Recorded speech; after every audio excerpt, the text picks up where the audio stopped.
There is an organization in central New York that is working hard to provide services to veterans in need.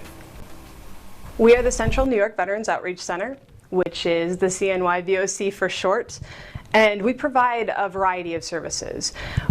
Basically, our mission is to take a veteran off of the street or to take a veteran who is still in service and say, listen, I need help with something.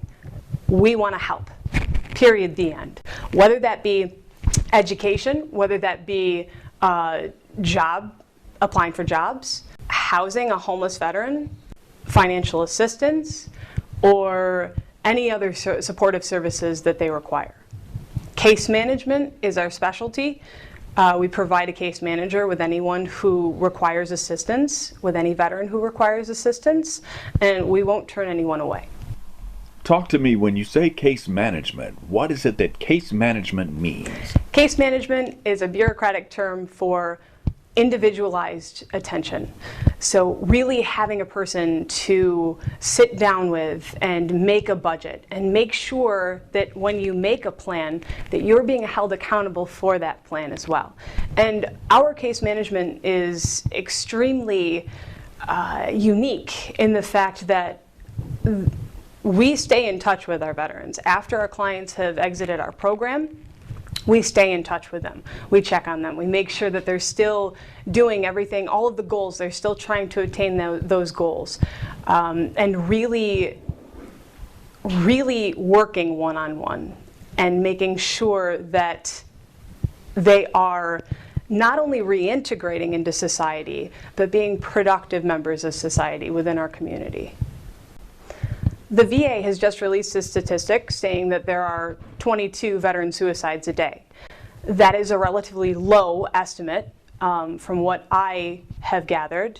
And what I do know is that, at least from the case management services we provide, that those 22 suicides are generally an indicator that that veteran has had a lack of services or needed some sort of supplemental assistance. Sometimes mental health states, depression, is definitely caused by circumstances. So circumstances being loss of job, can't keep a job, loss of house, just got divorced, stress of a job, all of that. Let's talk about the issue of job hunting. It's difficult for everybody. I mean, it's stressful for everyone. Sure. Even going after the first job. Why is it so much more difficult for a veteran than the average person looking for work? That's a really good question. So a lot of people have experience in different things. Like, I could have worked at a restaurant for 12 years and gotten experience in that job. So let's say I want to be a manager of McDonald's. Well, I've been in a restaurant. Well, when you're an 11 Bravo, so just using an Army example, how does that infantry MOS relate to an actual job description or a job experience? There is no universal situation because someone is a veteran. Not every veteran is dealing with PTSD, and not every veteran is at risk of committing suicide. Veterans are people, and there are many types of people, so there are many types of veterans. We meet veterans where they're at. If veterans are not in need of our program or our assistance, that's great. If veterans want to come in and volunteer and be peer mentors, that's where they're at, and we meet them there. However, if veterans need assistance with getting their education benefits, with getting their mental health benefits, with obtaining health insurance, with obtaining a house if they're homeless, we meet those veterans where they're at as well. One of the most fortunate things about our program is we are a housing first model.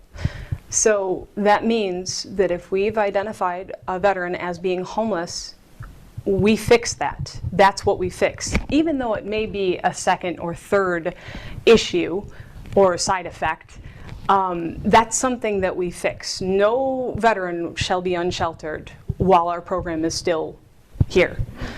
And by doing that, we assign a veteran a case manager, And then once they're ready, because they have to be ready, that's not something that a case manager can force no matter how hard we try. We can't do that, and we're not interested in it, really. It needs to be, we come to them, we meet them where they're at. And that's extremely important for a successful, whether it be sobriety or any sort of drug dependency. That's really the key. It's their decision. We will provide resources for them, but they have to be ready for it. Meanwhile, they shouldn't be homeless while they're trying to deal with this issue as well. So how do you guys handle that? I mean, how do you get a roof over their head? First is transitional housing. So with our program through the SSVF grant, we can take a literally homeless veteran and give them a hotel room. What our major focus right now is we have transient housing upstairs. We have housing units upstairs. Unfortunately, they're gutted. This is an older building. It used to be a YMCA, and so that's why those housing units exist. We are applying for an HHAP grant to assist us with the cost. It's going to cost $2 million to do that project. But that would allow us to more easily take the homeless veteran and put them in the transient housing upstairs, where the case manager can easily kind of keep tabs, I guess, on the veteran. But for right now, what we do is we either recommend the rescue mission. When veterans have a disability or possible PTSD, and they don't feel comfortable with going to the rescue mission, or they refuse to go to the rescue mission, that is something that we will consider a hotel stay for. And meanwhile, we've paid for a hotel stay up for probably 30 days, but because our case managers are so personal, you have that individualized attention, we generally get veterans housed within a week. That's our turnaround time in stable housing, in apartments. Sometimes our veterans actually go into a substance abuse program and that's their choice. That's not something that we push. That's something that we say, hey, if you're interested, you can do outpatient, you can do inpatient, whatever you're most comfortable with. Or we can address that later. And you can have your own apartment, maintain your independence, and we can work on possible jobs, possible benefits through the VA. We also assist them with VA health care if that's needed. So would you say the need that your organization serves is a national need? Absolutely. Every community needs a supporting veterans organization like the CNY VOC. Because we have so many service members, because those service members, because of those service members, the VA is incredibly overwhelmed with the volume of service members that there are. That's why our organization exists. That's why we have funding through the VA. We need more support. We need more community involvement. We need funding from the community. We need funding from the city. Then, and only then, can we start realistically solving those veteran issues. So what do you think the homeless veteran population is here in your community of Utica, New York? In Utica is extremely different than Watertown, ironically. Watertown is a post town. There's Fort Drum right there. 30 to less than 30% AMI, which is area medium income for HUD. So extremely impoverished. Iraq and Afghanistan veterans, OIF, OEF. That is the general population we serve and our target population in Watertown. Here in Utica, it's different. We get the older population, we get the Vietnam, we get the, we actually had a World War II veteran. We get that older generation coming in and seeing those after effects of PTSD and seeing the actual second and third hand effects of their service time. And that's our target area here, and still incredibly impoverished, so that less than 30% area median income. So what would you say to someone very concerned about the issue of veterans in a place like St. Louis, Missouri? What would you say to them about how they could duplicate what you're doing here in central New York? How could they get it started, assuming there is no other service like it in St. Louis?